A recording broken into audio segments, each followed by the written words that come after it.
Hello दोस्तों, और स्वागत है एक नए और शायद हमारे अब तक के सबसे बड़े सवाल के जवाब में। आप हर दिन इस जमीन पर चलते हैं, इस हवा में सांस लेते हैं और इस नीले आसमान के नीचे अपनी जिंदगी जीते हैं।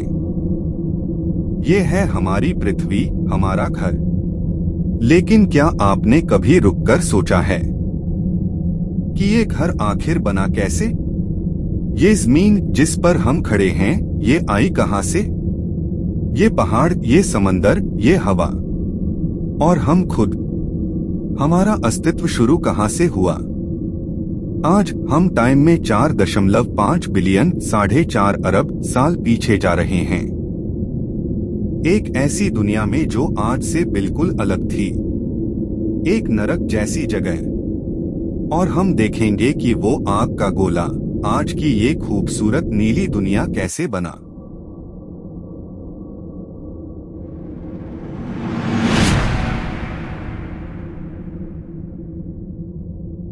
हमारी कहानी शुरू होती है आज से लगभग 4.6 बिलियन साल पहले।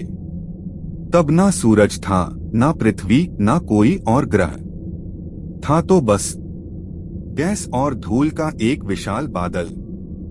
साइंटिस्ट इसे सोलर नेबुला कहते हैं। कल्पना कीजिए, ये बादल अरबों किलोमीटर तक फैला था, लेकिन ये शांत नहीं था।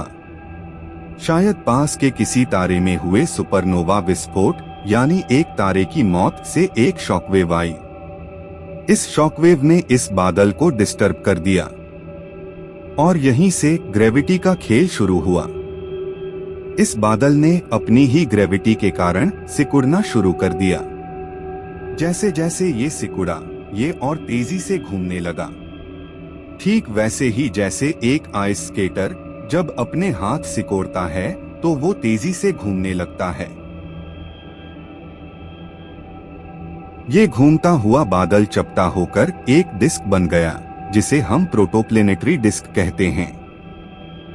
इस डिस्क के बिल्कुल केंद्र में, जहां सबसे ज्यादा मटेरियल जमा हो रहा था, वहां दबाव और तापमान बेहिसाब बढ़ने लगा। लाखों सालों तक ये दबाव बढ़ता रहा और फिर ब्लास्ट हो गया। लगभग 4.6 बिलियन साल पहले इस डिस्क के केंद्र में न्यूक्लियर फ्यूजन शुरू हो गया। हाइड्रोजन हीलियम में बदलने लगा और हमारे प्रोटोसन यानी हमारे सूरज का जन्म हुआ। एक तारे का जन्म हो चुका था, लेकिन कहानी अभी शुरू हुई थी। जैसे ही सूरज जला, उसने जबरदस्त गर्मी और सोलर विंड छोड़ना शुरू किया। इस हवा ने डिस्क में मौजूद हल्की गैसों जैसे हाइड्रोजन और हीलियम को सोलर सिस्टम के बाहरी हिस्सों में धकेल दिया। लेकिन भारी चीजें जैसे लोहा, आयरन, सिलिकॉन और दूसरे मेटल्स सूरज के पास ही टिकी रहीं। अब इस प्रोटोप्लेनेटरी डिस्क में सूरज के चारों ओर धूल और चट्टानों के कण घूम रहे थे। यहाँ एक और प्रोसेस शुरू हुआ, जिसे साइंटिस्ट एक्रीशन कहते हैं। पहले धूल के छोटे छोटे कण आपस में चिपके और कंकड़ बने। फिर ये कंकड़ आपस में टकराकर जुड़े और बड़े बड़े पत्थर बन गए। लाखों सालों तक ये पत्थर एक दूसरे से टकराते और जुड़ते रहे। ये ठीक वैसा ही है जैसे आप धूल को झाड़ू से एक जगह इकट्ठा करते हैं। पहले छोटे ढेर बनते हैं, फिर वो मिलकर एक बड़ा ढेर बन जाते हैं। ये पत्थर जुड़कर किलोमीटर साइज के प्लेनेटेसिमल्स बन गए। अब ये छोटे छोटे मिनी ग्रह थे, जिनकी अपनी ग्रेविटी थी, और अब ये और तेजी से एक दूसरे को अपनी ओर खींचने लगे। ये एक बहुत ही वायलेंट समय था। हमारा सोलर सिस्टम एक कंस्ट्रक्शन जोन था, जहां हर तरफ टक्करें हो रही थीं। इन्हीं टक्करों के बीच आज से लगभग 4.54 बिलियन साल पहले एक प्रोटोअर्थ यानी हमारी शुरुआती पृथ्वी का जन्म हुआ। लेकिन ये वो पृथ्वी नहीं जिसे हम आज जानते हैं। वैज्ञानिक इस शुरुआती समय को हेडियन इयॉन कहते हैं। हेडीज यानी नरक के नाम पर, और ये नाम बिल्कुल सही था। हमारी नैनवेली पृथ्वी एक पिघले हुए लावा का गोला थी। लगातार हो रही टक्करों और रेडियो एक्टिव एलिमेंट्स के क्षय से इतनी गर्मी पैदा हो रही थी कि पूरी मीन पिघली हुई थी। यहाँ पत्थरों का महासागर था। आसमान जैसा कुछ था ही नहीं। वायुमंडल हार्मफुल गैसों से भरा था। ये हार्मफुल गैसेस ज्वालामुखियों से निकल रही थीं। और लेट हैवी बॉम्बार्डमेंट नाम के एक दौर में बचे खुचे एस्टेरॉइड्स और कॉमेट्स की बारिश हो रही थी। इसी पिघले हुए गोले में एक बहुत ही जरूरी घटना घटी। क्योंकि पृथ्वी पिघली हुई थी, हैवी एलिमेंट्स जैसे आयरन और निकल ग्रेविटी के कारण डूबकर पृथ्वी के केंद्र में जमा हो गए और हल्के तत्व यानी लाइट एलिमेंट्स जैसे सिलिकेट्स सतह पर तैरने लगे। इस प्रोसेस को डिफरेंशिएशन कहते हैं और इसी से पृथ्वी की कोर, मैंटल और क्रस्ट का निर्माण हुआ। ये जो लोहा पिघलकर केंद्र में गया वो आज भी घूम रहा है और इसी घूमते हुए लोहे के कारण पृथ्वी की मैग्नेटिक फील्ड बनती है, एक ऐसी ढाल जो हमें सूरज की खतरनाक रेडिएशन से बचाती है। पृथ्वी अभी बन ही रही थी तब हमारे सोलर सिस्टम की सबसे बड़ी और सबसे जरूरी टक्कर हुई। वैज्ञानिकों की जायंट इम्पैक्ट हाइपोथेसिस के मुताबिक जब पृथ्वी लगभग 3 से 4 करोड़ साल की थी, तब मार्स के आकार का एक और ग्रह जिसका नाम थिया रखा गया है, वो पृथ्वी से टकरा गया। ये कोई छोटी मोटी टक्कर नहीं थी, ये एक महाटक्कर थी। इस टक्कर ने पृथ्वी को लगभग तबाह ही कर दिया था। दोनों ग्रहों का पिघला हुआ मटेरियल अंतरिक्ष में फैल गया। ये मलबा, ये चट्टानें पृथ्वी की ग्रेविटी के कारण उसके चारों ओर एक रिंग में घूमने लगी, ठीक वैसे ही जैसे शनि के रिंग्स हैं। और समय के साथ ठीक वैसे ही जैसे पृथ्वी बनी थी, ये मलबा भी एक्रीशन के जरिए आपस में जुड़ने लगा और इसने जन्म दिया हमारे मून को। ये टक्कर हमारे लिए बहुत इम्पोर्टेंट थी। इस टक्कर ने पृथ्वी की एक्सिस को लगभग 23.5 डिग्री पर झुका दिया और इसी झुकाव के कारण आज पृथ्वी पर मौसम यानी सीजन्स बदलते हैं। और साथ ही हमें हमारा चांद मिला।